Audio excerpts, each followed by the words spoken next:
Hey, I'm Kev Chemical. Welcome back to MotoGP 21, where Power had a bit of a power failure last time in the wet in Aragon. You can see it's sunny here in Misano, in Italy, for the San Marino Grand Prix. We're on the Misano World Circuit Marco Simoncelli. And we're going qualifying. Once again, qualifying one is the home of Max Power. 3 tenths down in the first split. That's okay. He's normally 3 tenths down in the first split. There's a couple tenths here, the rest of the splits as well, so. Well, that first split is actually his worst split. Now, Warney in practice, we did see quite a few crashes in penultimate corner.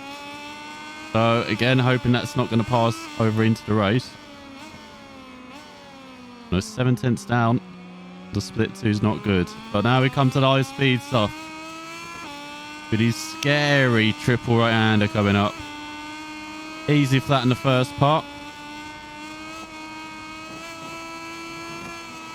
It's the easy flat in the first part. What? How was that legal? Come on. Come on, Milestone. I wonder a couple of states up in that. But yeah, through this corner, we've been seeing quite a few crashes. Really balancing the rear end there. And out of the final corner, it's going to be a 41, isn't it? Oh, it's a 40. Not good. It is not good. There you go. Do or die. Full power to get into the top 4. Wrong with home heroes. Arbolino, Manzi. Hello, NTS Sir in as well, as he goes a bit deep in the first corner. Very tight through the second. Watch out for the rear for the third. Just a bit of time there.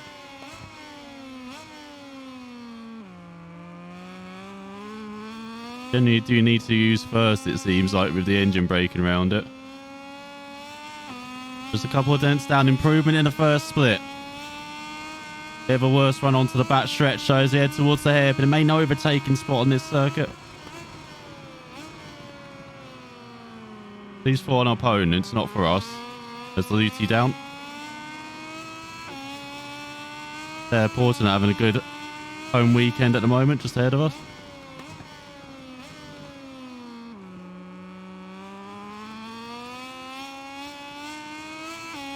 Well, let's see if we can do a bit better now through this. Triple right as Cameron's gone to the top of 39.6.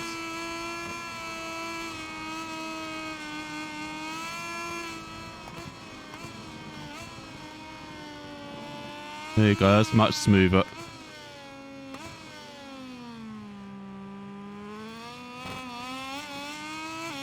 But that time is still similar.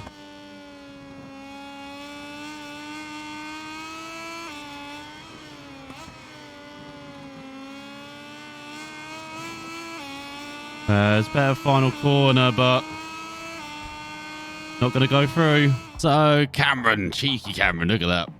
Ahead of Manzi, Arbolino and Sir, and the only riders into the 39s make it through qualifying. So ahead of Canet, that's a bit of a surprise, and Verge. Ramirez on the 7th row. Then we've got Montella and Baltas as well in there. As falling down, we've got Bulliger, Garza, Arenas, Chantra, Corsi, Luti, the veterans not doing well. Teleporting, of course, Power. In last by just the 10th though, so it should be better than Aragon maybe. Setup wise, it is hard all the way. It is hard. I know with the temperature it says, oh, you can maybe get away with mediums. Like, no. In practice, hards were a clear choice of tyres to choose, and the game recommends it as well. For once, it might be good to follow the game and do the recommended tyres, as yeah, brakes are exactly the same. As you can see, 11 inches and 8 inches, and then in fuel all the way up. I have not seen a reason yet to put it less than all the way up. Like you could do in like previous, like you could do in MotoGP 20, and then you could like save fuel. But it seems like going to the save fuel thing is just, it just costs you too much time. So it's just better just to put it all the way up. being power 2 or power 3 most of the time. As looking at grid, it is soft hard for Fernandez on pole ahead of those. The second, 5th, Dixon Roberts, Ben Snyder. Yeah, soft hard, hard hards or hard mediums. Medium is a rare option from Canet. Medium soft from Garzo. He drunk. Oi, power. Power. Not moving, is he? There's power, isn't it? From the back of the grid. Rain for lights. 2 go out. It's gone away for 6 laps. And it's Misano World Circuit, Marco Simoncelli. Oh, that's a brilliant start for power. Trying to make moves on Chantra into the first corner. How about in the second? How about past his fellow NTS? There's all rider down in front.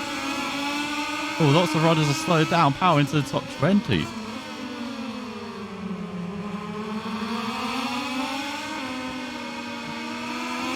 As he's got Canet all over him. Andy alongside him. Brilliant stop for power. As Fernandez leads ahead of those and his teammate Gardner. Rear, stop sliding. Come on. As Canet, Ramirez and Montella. The ambush on power. Or try. I don't know where Canet's gone. I'm not sure he's gone. Oh, there he is. So he's given a bump draft on his asphalt. That's nice of Canet. There's power. Oh, very quick through the fast stuff. This one, so you can't complain about this NTS. It does have straight line speed. Oh, get off. Get off. Oh, slid into Arbolino. And then you get that weird thing where your bikes are connected.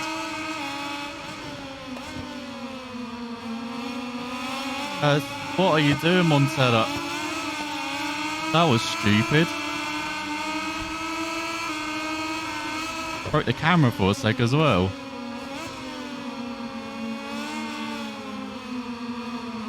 Oh, who's that down? That's Berger. There's Grassini. On home turf for the Italian. Very disappointing to see how clinging on to the top 20 yet. Got Chantra all over him. All he wants to do is catch back up to Ramirez.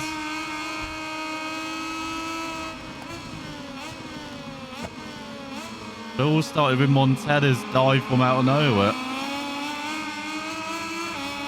As Fernandez still leads ahead of those in Gardner. Got Manzi Ramirez in front.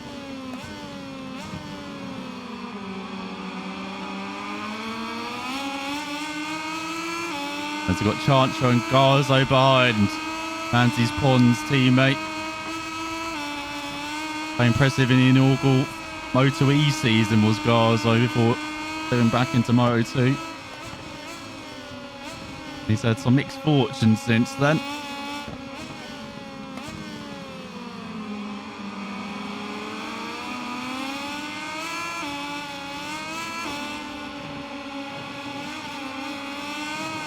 Okay, that's not a corner cut.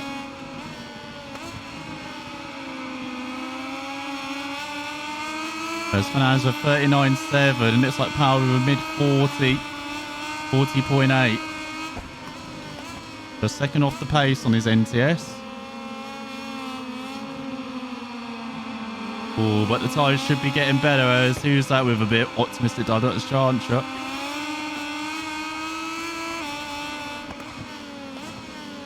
As further out, this is where the hard tyres start to work. Would have thought. The first time we've done this, so I'm not really sure.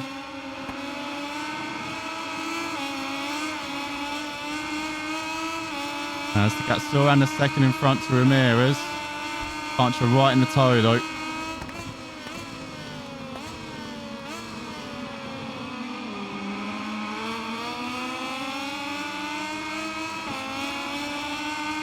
That's keying on his power.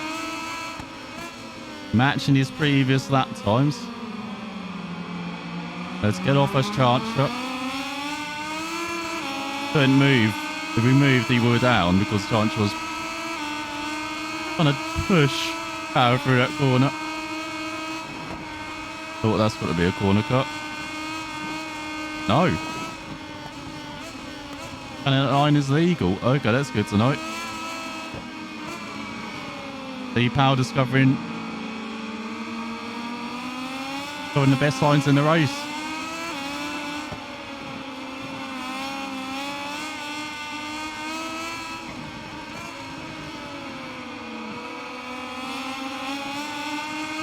And we've got to use rear brake on the exits as well. I read in... That's a terrible that time. They're doing mid-40s in front. We did a mid-41 then. As we go into the second half of the race.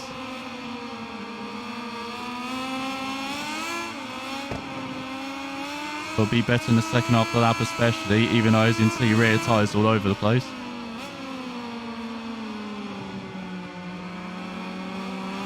But yeah, I read an article about Danilo Petrucci who I am riding his KTM around Le Mans. And on your like normal road motorbike, we use the front brake, what, 70% of the time, I think he says. A little bit of rear brake. On a MotoGP bike, you use the rear brake 70% of the time. You rarely use the front. You use the front brake mainly as extra stopping power. So it's kind of the opposite of what I've been doing in this game with the rear brake. Like I've been using the rear brake as the extra stopping power, not as the main brake as my main brake. So you're probably going to see that more of us using the rear brake in this, because rear brake is a major tool riding even these Moto2 machines. Because you ride them in a similar style to a MotoGP machine now, ever since they upgraded to the Triumph.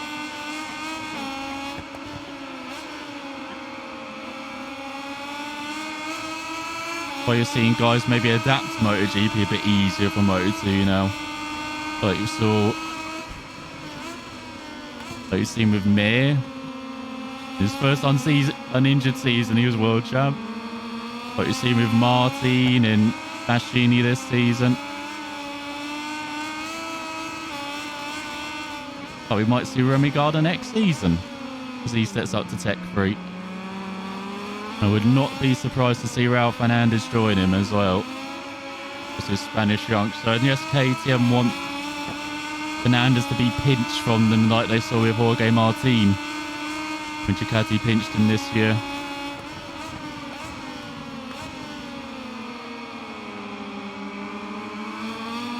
I know KTM have Binder and Vivier as their main riders. There's, I think, guys over that up and under move. Oh no! Go. Still top 25 power, what the hell? Well, quite a lot of riders have crashed then. Oh, that's disappointing. Have a good battle for top 20 there. But yeah, even though KTM have, you know, one of the best pairings on the grid, it'd be very helpful for Tech 3 to, you know, have a very good pairing as well. Like Gardner and Fernandez could be that pairing. Maybe 2 years until Costa. Maybe he steps like the MotoGP by the time he's like 20. Especially if he continues to form in Moto3 and wins the title this year in Moto3. Like I said, that's maybe why they announced Gardner so early, is that, well, Costa's going to be in Moto2 next year. They have to announce Gardner early, get working on Costa's contract, announce him maybe a month or two.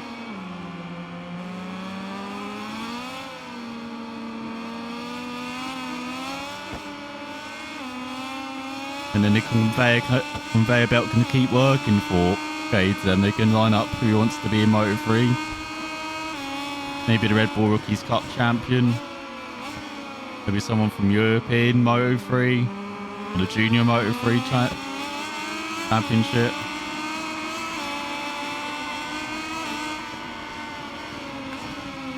There's A. Thomas.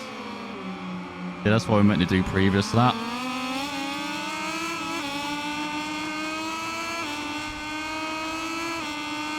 We've got to run on, Luty. Trying to go around the outside.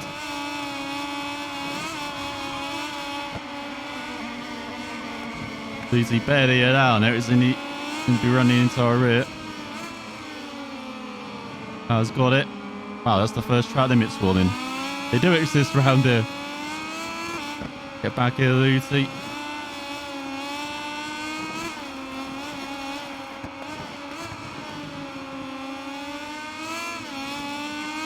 God damn it. 26 for the end for power. After a bit pretty wild race, I would say. Then he ends those wins ahead of Fernandez and Gardner with Baldassarre. The top Italian ahead of Bezzecchi and Di Giannantonio. We've got Dixon, Ben Snyder, Vietti. Navarro rounds out the top 10 on the old speed up. Then we've got Augusto Fernandez, Joe Roberts, Segura, Rotta, and Berger. Yeah, they were doing like low 40s. Look at that. They're in top NTS in 18th. Garza rounds out the top 20. Power in 26th. As Berger and Corsi didn't almost need to finish on home turf. So those leads the way by 14 points at the Gardner with Bezzecchi in third. And it's Fernandez, Di Giannantonio, Vietti, and Ben Snyder up to 6th and 7th. Power down 3. 8 points at the Baldassarre. Now he rounds out the top 10 ahead of Fernandez. As in the team championship, KTM lead the way by 49 points ahead of Mark VDS now as Sky Racing Team VR46 continue to tumble. As we go up, trying to sprinter. Rossini rounds out the top ahead of NV Augusta Ford Racing now. Then you got SAG, Trans ahead of Hertz NTS. Liquid Moy Intact rounding out the top 10 with speed up to 12 ahead of Aspart and Pons. So yeah, not the greatest weekend for reputation for how he drops under the 100k mark again. No, he did get credits from the race for finishing. Barely anything though. As 8 weeks on electronics. We badly need the electronics as well. You saw how messed up that accelerating was. Don't really care about engine braking. Was that tire consumption? Well, maybe we need better frame as well. God, we need everything on this NTS. All we got is a good engine. That's it. And rev anything on the engine if we want. Max torque increase. As agreement not found with KTM, Hertz and LCR Honda to no one's surprise.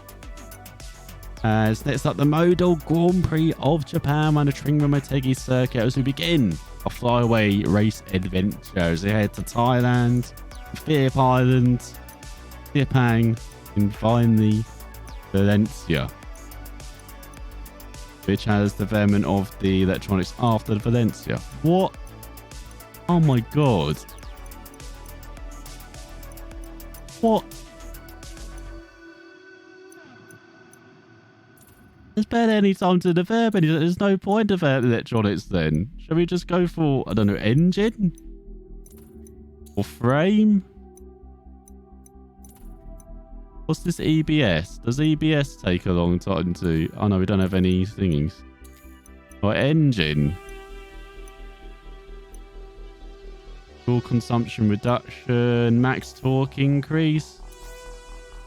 6 weeks. So we can get it in time for Valencia. Alright, I might as well do that then. Yeah, that'd be the week before, won't it? Yeah, in time for Valencia. Jesus, didn't realise how short this season was. Alright. As negotiations as well. So you've got to remember proposals received 4 weeks between Pons and Grassini. Looks like Pons will be winning out in that battle. Such contracts, factory teams. Anybody else who can negotiate? No, at MotoGP level.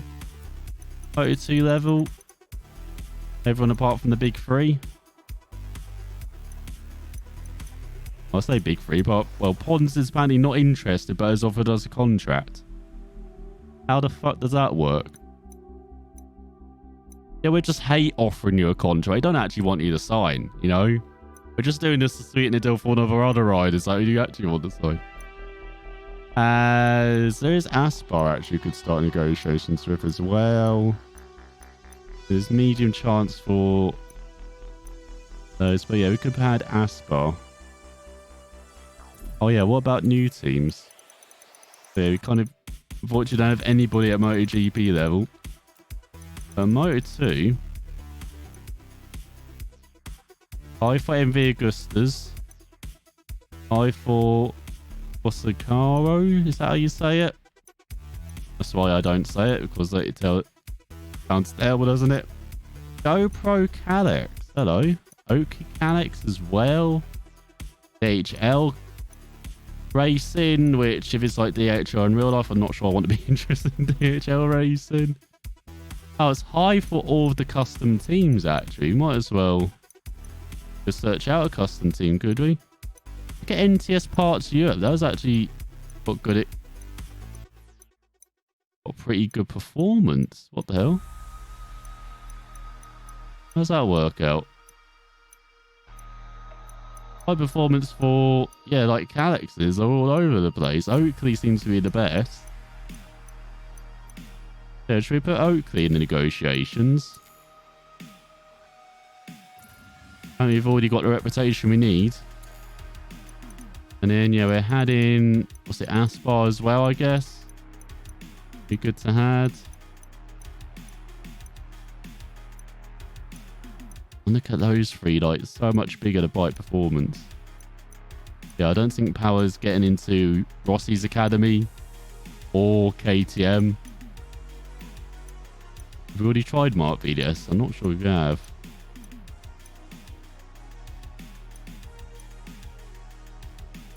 I think Aspar's the last one, isn't it?